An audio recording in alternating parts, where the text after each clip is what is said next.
Kerala syllabus maths complete guide എന്ന ചാനലിലെ 9ാം class ഗണിതത്തിൻ്റെ രണ്ടാം അധ്യായമായ പുതിയ സംഖ്യകൾ ന്യൂ നമ്പേഴ്സിൻ്റെ 4ാം വീഡിയോയിലേക്ക് എല്ലാവരെയും സ്വാഗതം ചെയ്യുന്നു.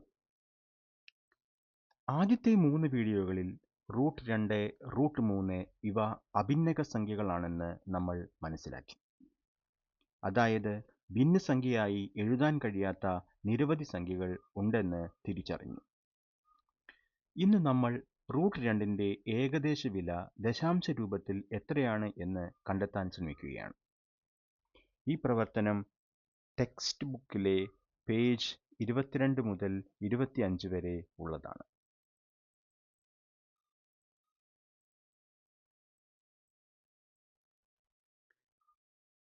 റൂട്ട് 2ൻ്റെ വില ദശാംശ രൂപത്തിൽ എത്രയാണ്?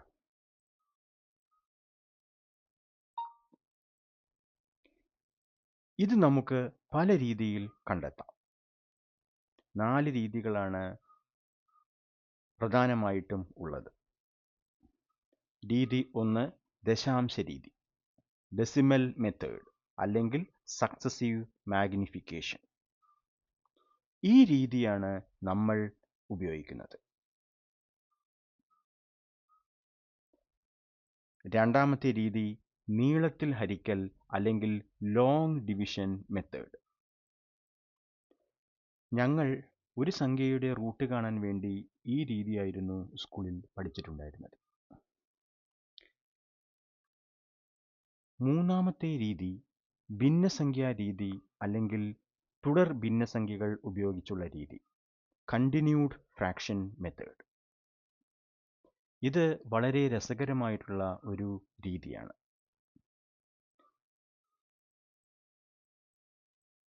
നാലാമത്തേത് ബാബിലോണിയൻ രീതി അല്ലെങ്കിൽ ഹീറോൺസ് ഫോർമുല ഉപയോഗിച്ച രീതി, Babylonian method or newton Raphson method. ഇത് ന്യൂമറിക്കൽ അനാലിസിസ് പോലുള്ള വിഷയങ്ങളിൽ ഡീറ്റെയിൽ ആയി പഠിപ്പിക്കാറുണ്ട്. പല കമ്പ്യൂട്ടർ ആപ്ലിക്കേഷൻസിലും ഈ രീതി പ്രയോജനപ്പെടുത്താറുണ്ട്. അതായത് നമുക്ക് ഏകദേശ വില, അതായത് അപ്രോക്സിമേറ്റഡ് വാല്യൂ കണ്ടുപിടിക്കേണ്ട സമയത്ത് നമുക്ക് ന്യൂട്ടൺ റാഫ്സൺ മെത്തേഡാണ് ഉപയോഗിക്കുന്നത്. അത് തന്നെ പല രീതികളിൽ ഉണ്ട്. ഓക്കെ, അപ്പോൾ നമ്മൾ ദശാംശ രീതിയിലാണ് ഉത്തരം കണ്ടെത്താൻ പോകുന്നത്. നമുക്ക് അതിലേക്ക് കടന്നാലോ?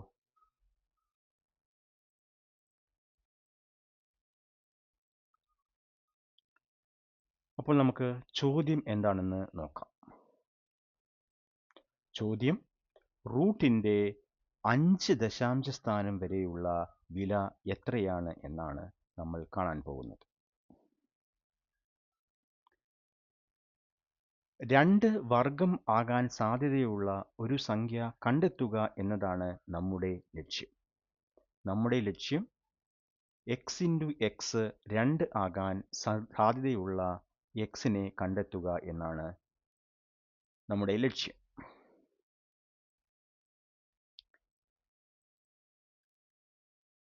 അപ്പോൾ ഒന്നാമത്തെ സ്റ്റെപ്പ് എന്താണ്? 2നോട് തൊട്ടടുത്തുള്ള പൂർണ്ണവർഗങ്ങൾ പരിശോധിച്ച് കണ്ടെത്തുക. അതായത് 2നോട് അടുത്ത് കിടക്കുന്ന പൂർണ്ണവർഗങ്ങളെ തിരഞ്ഞെടുക്കുക എന്നതാണ് ആദ്യത്തെ സ്റ്റെപ്പ്. അപ്പോൾ നമ്മൾ 1 മുതലുള്ള പൂർണ്ണസംഖ്യകളുടെ വർഗം നോക്കുക.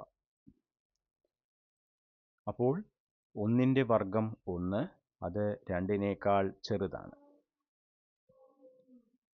2ൻ്റെ വർഗം 4, അത് 2നേക്കാൾ വലുതാണ്. ഓക്കെ, അപ്പോൾ നമുക്ക് ഒരു നിഗമനത്തിലെത്താം. വില 1നും 2നും ഇടയിലാണ്. ആദ്യത്തെ അക്കം 2നേക്കാൾ ചെറുതായിരിക്കണം. അപ്പോൾ 2നോട് ഏറ്റവും അടുത്ത് കിടക്കുന്നത് 1 ആണ്. ആദ്യത്തെ അക്കം 1 എന്ന് നമ്മൾ ഉറപ്പിച്ചു. അപ്പോൾ റൂട്ട് 2ൻ്റെ ഇപ്പോഴത്തെ ഉത്തരം എന്ന് പറഞ്ഞാൽ 1 ദശാംശം, പിന്നെ നമ്മൾ ബാക്കി സംഖ്യകൾ അടുത്ത സ്റ്റെപ്പുകളിൽ കണ്ടുപിടിക്കും. ഓക്കെ, അപ്പോൾ 1 വരെ നമുക്ക് കിട്ടി. ഇനി രണ്ടാമത്തെ സ്റ്റെപ്പ് നോക്കിയാലോ. രണ്ടാമത്തെ സ്റ്റെപ്പിൽ എന്താണ് ചെയ്യുന്നത്? 1 ദശാംശ സ്ഥാനത്തെ അക്കം കാണുക. അതിനുവേണ്ടി നമ്മൾ 1നും 2നും ഇടയിലുള്ള ഭാഗത്തെ 1.1, 1.2, 1.3, അങ്ങനെ 1.9, 1.10 എന്നിങ്ങനെ 10 ഭാഗങ്ങളായി ഭാഗിക്കും. എന്നിട്ട് ഈ ഓരോ സംഖ്യയുടെയും വർഗം കാണും. ഓക്കെ. അപ്പോൾ 1.11ന്റെ വർഗം എത്രയാണ്? 1.21. 1.2ന്റെ വർഗം 1.44.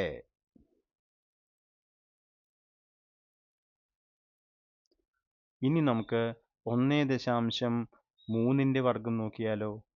അത് 1.69. 1.4ന്റെ വർഗം 1.96. ഇത് ഇപ്പോൾ എന്താണ്? 2നോട് വളരെ അടുത്ത് കിടക്കുകയാണ്. ഇനി 1.5ന്റെ വർഗം നോക്കൂ. 1.5ന്റെ വർഗം 2.25 ആണ്. അപ്പോൾ നമ്മുടെ √2ന്റെ വില 1.4നും 1.5നും ഇടയ്ക്കായിരിക്കും. അപ്പോൾ നമുക്ക് ഇവിടെ √2ന്റെ 1-ാം ദശാംശ സ്ഥാനത്തുള്ള വില 4 ആണ് എന്ന് നമുക്ക് ഉറപ്പിക്കാം. ഓക്കെ. വില 1.4നും 1.5നും ഇടയിലാണ്. അടുത്ത അക്കം 4 എന്ന് നമ്മൾ ഇവിടുന്ന് ഉറപ്പിച്ചു. അപ്പോൾ നമ്മുടെ ഇപ്പോഴത്തെ ഉത്തരം എന്തായിരിക്കും? √2ന്റെ സ്റ്റെപ്പ് 2വിലുള്ള ഉത്തരം 1.4 ആയിരിക്കും. അതാണ് ഇവിടെ ഞാൻ എഴുതിയിരിക്കുന്നത്. ഓക്കെ. നമ്മൾ 5 ദശാംശം വരെ കാണുന്നുണ്ട്. അതുകൊണ്ടാണ് 1.4. അത് കഴിഞ്ഞ് ഞാൻ 4 വരട്ടിരിക്കുകയാണ്. ഓക്കെ. അപ്പോൾ ഇപ്പോഴത്തെ ഉത്തരം 1.4 ആണ്. ഇനി നമുക്ക് മൂന്നാമത്തെ ഘട്ടത്തിലേക്ക് കടന്നാലോ. അതായത് സ്റ്റെപ്പ് 3യിലേക്ക് പോയാലോ. ഇതാണ് സ്റ്റെപ്പ് 3. സ്റ്റെപ്പ് 3യിൽ നമ്മൾ എന്താണ് ചെയ്യുന്നത്? 1.4നും 1.5നും ഇടയിലുള്ള വരയെ 10 ഭാഗങ്ങളാക്കി മാറ്റുന്നു. അതായത് 1.4 എന്ന് പറഞ്ഞു കഴിഞ്ഞാൽ 1.40ന് തുല്യമാണ്. 1.5 എന്ന് പറഞ്ഞാൽ 1.50ന് തുല്യമാണ്. 1.40 മുതൽ 1.50 വരെയുള്ള ഭാഗത്തെ 1.41, 1.42, അങ്ങനെ 1.49 എന്നിങ്ങനെ 10 ഭാഗങ്ങളാക്കി മാറ്റും. എന്നിട്ട് ഈ സംഖ്യകളുടെ വർഗം കണ്ടെത്തി അതിൽ നിന്നും 2-ാം ദശാംശ സ്ഥാനത്ത് ഏതാണ് വരുന്നത് എന്ന് നോക്കാം. അപ്പോൾ ഇവിടെ 1.41ന്റെ വർഗം എത്രയാണ്? 1.9881. ഇനി അടുത്തത് നോക്കൂ. 1.42ന്റെ വർഗം അത് 2.0164 ആണ്. അത് 2നേക്കാൾ കൂടിപ്പോയി. അതുകൊണ്ട് നമ്മുടെ √2ന്റെ വില ഇതിനിടയിലായിരിക്കും. 1.41നും 1.42നും ഇടയിലായിരിക്കും. ഓക്കെ. അപ്പോൾ നമ്മുടെ രണ്ടാമത്തെ ദശാംശ സ്ഥാനം ഏതാണ്?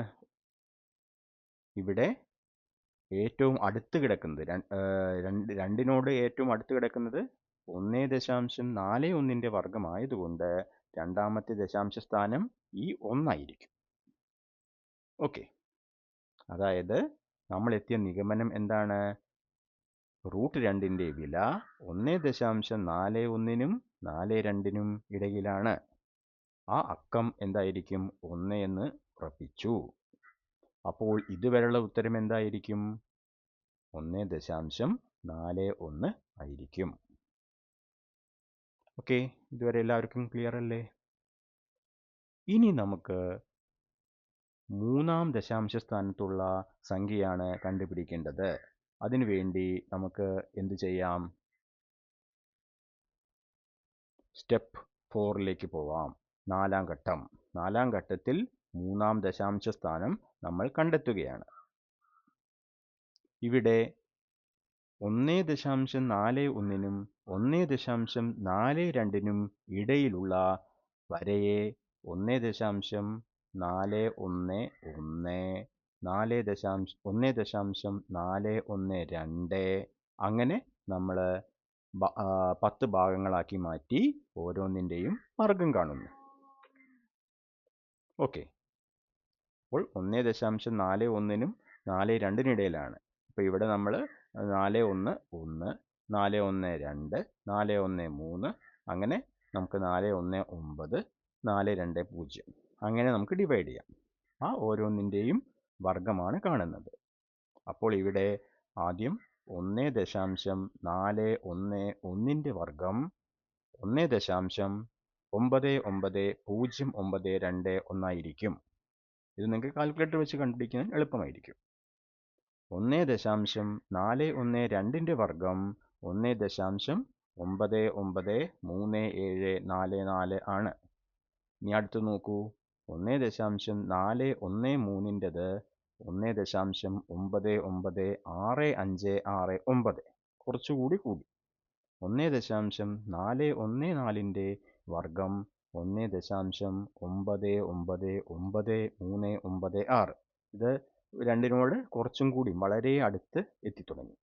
ഇനി 1.415ൻ്റെ വർഗ്ഗം 2നേക്കാൾ കൂടുതലാണ്. അതുകൊണ്ട് √2ൻ്റെ വില 1.414നും 1.415നും ഇടയിലായിരിക്കും.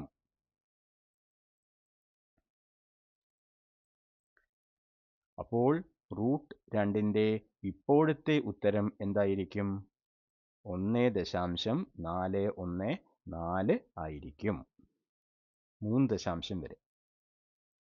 അപ്പോൾ √2ൻ്റെ വില 1.414നും 1.415നും ഇടയിലാണ്.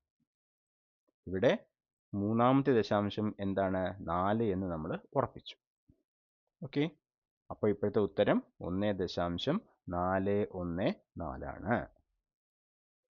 ഇനി നമുക്ക് 1 2 3 നാലാമത്തെ ദശാംശ സ്ഥാനത്തുള്ള സംഖ്യയെ കണ്ടുപിടിക്കണം. അപ്പോൾ നമുക്ക് അഞ്ചാം ഘട്ടത്തിലേക്ക് പോവാം. സ്റ്റെപ്പ് 5.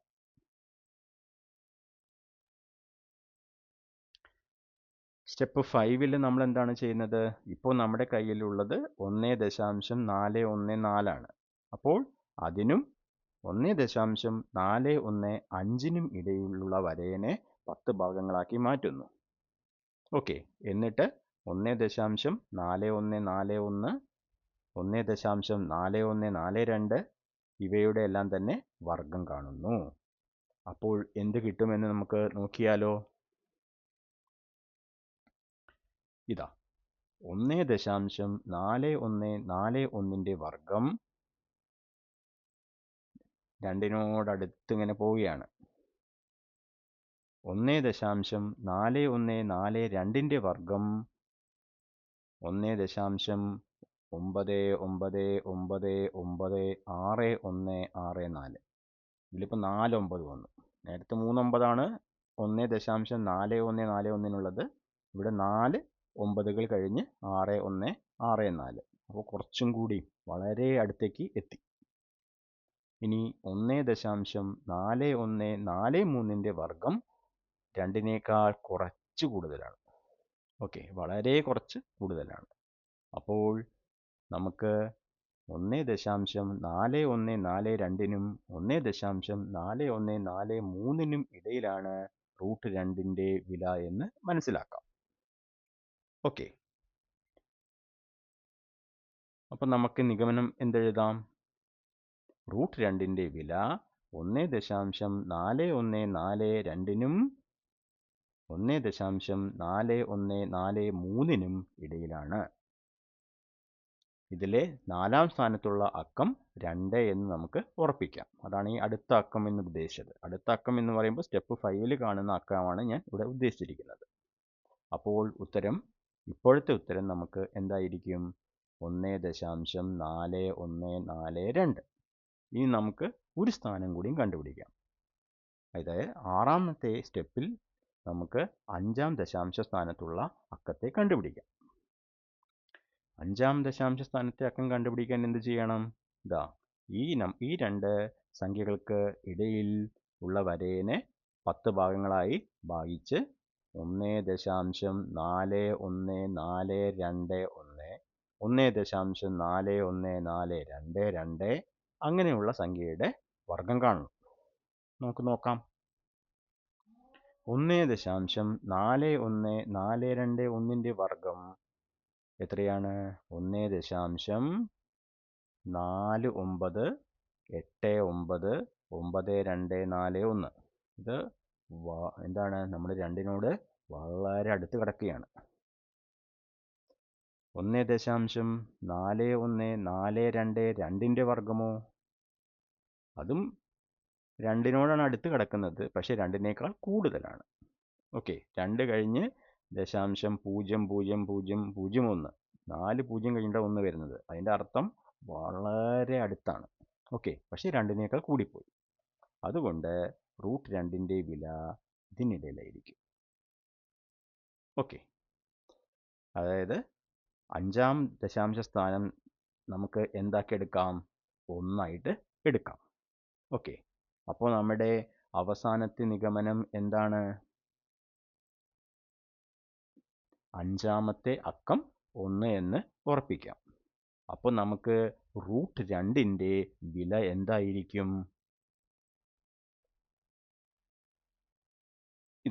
√2ന്റെ വില 1.41421. അത് കഴിഞ്ഞിട്ട് ഒരു 3 കുത്തും കൂടി ഇടുക. അതെന്തിനാണ് ഇടുന്നത്? ഇത് അനന്തമായി തുടർന്നുകൊണ്ടേയിരിക്കുമെന്ന് കാണിക്കാൻ വേണ്ടിയിട്ടാണ്. ഓക്കെ, അപ്പോൾ √2ന്റെ വില എന്ന് പറയുമ്പോൾ 1.41421 3 കുത്തിടുക അല്ലേ? ഓക്കെ, അല്ലെങ്കിൽ എന്താണ് അതിൻ്റെ അർത്ഥം വരിക? √2 1.41421 തുല്യമാണ് എന്ന് വിചാരിക്കും. പക്ഷേ ഇവിടെ തുല്യമല്ല. അതുകൊണ്ടാണ് നമ്മളിവിടെ 3 കുത്ത് ഉപയോഗിച്ചത്.